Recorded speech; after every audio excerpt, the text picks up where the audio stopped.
Hello, welcome to yet another video of Acharya Nidana Academy. In this video, we are going to discuss one of the very important topic for Ayurveda learners, that is Pakvashaya as a seat of Vata Dosha. Why it is being considered?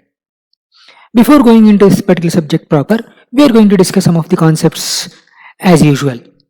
First, if you know about the physics, chemistry and biology and concepts of Ayurveda, any of the concept which is being explained in Ayurveda that can be learned with the deepest understanding. Second, we have to practice the concept of minimalism.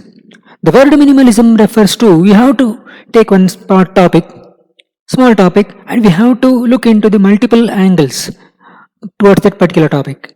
In other words, we have to do the brainstorming session for that particular topic. Then only the deepest understanding is possible.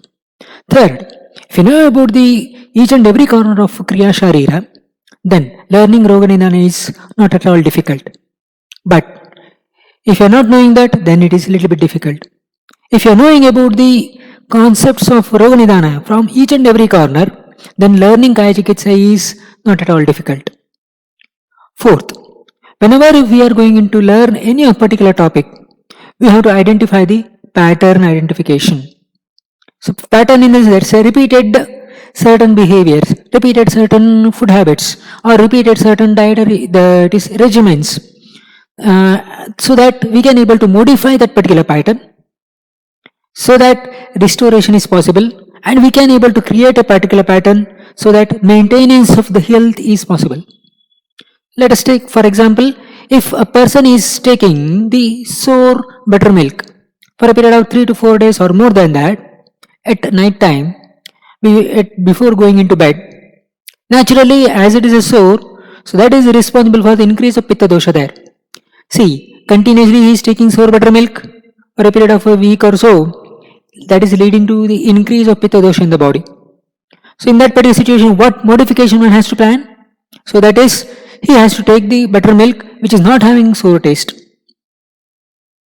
And pattern creation, in the sense, we have to take the buttermilk with adding little bit sugar or so, like that, so that the increased pitta can be minimized. Pattern identification, pattern modification and pattern creation. This is an example we can able to say.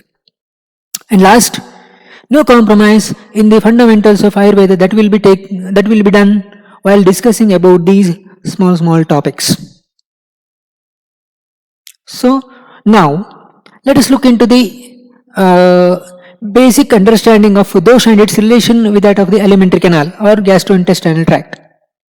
So when you look into that, this is the concept of Roga Marga, which we have discussed in the beginning time, in that the upper portion that is specifically related to the Kapha dosha, and middle portion that is related to the Pitta dosha, and the lowermost portion among the alimentary canal that is mainly related to the Vata dosha there. And the another major thing, that is all Nija Vikara, so that is considered to be manifested due to morbid dosha or bioenergy present inside the body. They start from manifesting from alimentary canal. So that is the main idea behind it, and from there it will be moving into intravascular compartment, then into interstitial compartment, and then into the intracellular compartment, both outside the bones or inside the bones and joints. This is the learning of the Roga Nidana in terms of Roga Marga as such. Now, coming to the basic topic regarding the Pakvashaya or large intestine, what we can say most of the occasions as large intestine, and that is being mentioned, that is the major source of gas formation as per the source of guidance physiology. So that means whenever if a person is taking any kind of food substances from the oral cavity, from the nature of food intake itself is responsible for the increased gas formation in the body. If a person is normally food intake should have 15 to 20 minutes. If the person is taking the food substances in about 5 minutes, so that means he is taking the food in a hurry. So that means the person will be having the increased entry of this particular air into the alimentary canal through the swallowing. That is one major portion. And second one, so that is the gases that will be formed in the that is the large intestine due to the gut bacterial action. This is the major portion where the gases that will be formed. And third one, a little bit smaller portion of air that will be formed in the small intestine, wherein these gases that will be diffused into the alimentary canal from the blood. These are the three major sources: swallowing of the air, then the gases that is diffused from the blood into the small intestine, and the large amount of the air that is formed in the large intestine via gut microbial action. And most of the gases are considered to be the mixtures of nitrogen and oxygen. And the major thing, as the person is consuming the swallowed air, that is, as the stomach that will be closed for a period of 2 hours or so, that is pyloric antrum that will be closed for a period of 2 hours or so, this particular swallowed air that will be expelled out through the belching. Whereas the gases formed in the small intestine that will not be coming into the belching most of the occasions, that will be entering into the large intestine. And large amount of the gas that is formed in the large intestine due to the bacterial action, that will be entering into the anus, and partially that will be getting absorbed there through the colonic mucosa. Now, the guidance physiology also says regarding some of the factors that are influencing the gas formation. If the person is consuming beans, if the person is consuming more amount of the cabbage, and if the person is consuming more amount of the onion, cauliflower, corn, and certain irritant food substances such as vinegar, etc., that will increase the gas formation in the large intestine. These are the substances, if a person is consuming in excess, they will be leading to the gas formation in the large intestine. Right? Now, what about the amount of the gas that is formed? When you look into again, the source is guidance physiology. When you look into the large intestine, nearly around 7 to 10 liters of gases that will be formed are entering into the large intestine, wherein the amount of gas expelled through anus in the form of flatus, that is only about 0.6 liters, that is 600 ml. That means nearly around 6.4 to 9.4 liters of gases that will be absorbed via colonic mucosa. See the amount, that is more than 98% of the gases that will be getting absorbed via colonic mucosa.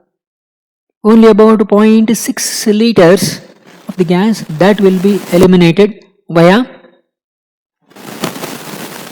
anus in the form of flatus. So that means, see, this particular statement substantiates Vata Dosha, that, or in other words, Pakvashaya can be considered as a main seat of Vata Dosha there. What to do in that particular situation? Then we need to remember what to do to reduce Vata Dosha there. So that means there are certain measures, they are considered to be, will be responsible for the some amount of the gas that is going to get reduced. So that means the first one is, you have to consume the meals not in a hurry. So that means you should not take the food substances in a matter of 5 minutes or 2 minutes.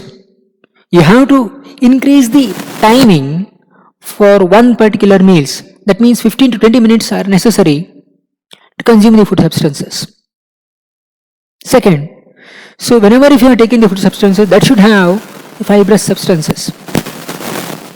That means little bit fruits, little bit vegetables, and that means so less amount of the meat, etc. As meat is not having any kind of fibrous substance, so that may increase the vata in the alimentary canal. And third thing, you have to drink ample amount of fluids. Fluids in the sense not related to the cold water or cold drinks or cold juices or carbonated drinks, cold carbonated drinks. No, the simple uh, room temperature, that is the water which is having room temperature, consume it. And the therapeutically we can induce the inflammation in the large intestine, and either through enema or by giving the virechana.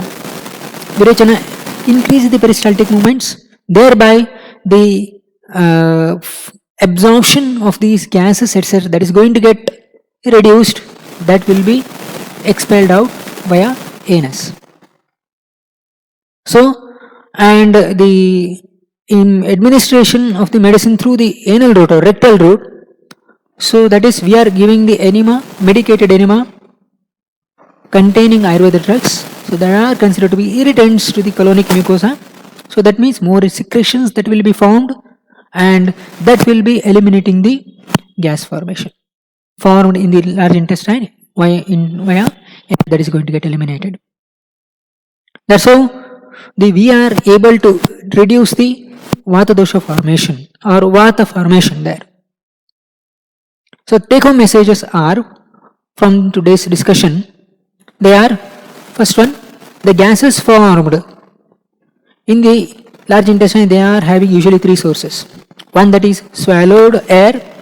Second, that is the gases formed in the small intestine, wherein the gases are transported into the small intestine via blood. And third one, the gas formation via the bacterial action present in the large intestine. And second, the swallowed air, most of the occasions that will be expelled out via belching, wherein the gases formed in the small intestine and gases formed in the large intestine, that will be eliminated through the anus. And third, this is very very important, 7 to 10 liters of the gases are entering into the large intestine in 24 hours, wherein only about 600 ml of the air that will be expelled out in the form of flatus in 24 hours. So that means the rest of the things that will be absorbed from the colon and that will be expelled out through lungs via expired air. To reduce the formation of the gas in the large intestine, we have to take the measures which reduce the formation or expel the vata from the body. Right? So that's all for today now. So that what are the things or key learnings you have learned in this particular video, just mention below. And what would you like to learn from the Acharya Nidana Academy, you can mention below.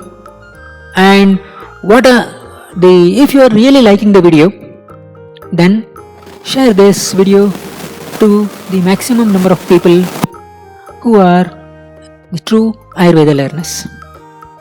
Let us make a movement from this particular small message, so that each and every Ayurveda learner, true Ayurveda learner, can able to understand the why and how of one particular concept. Thank you.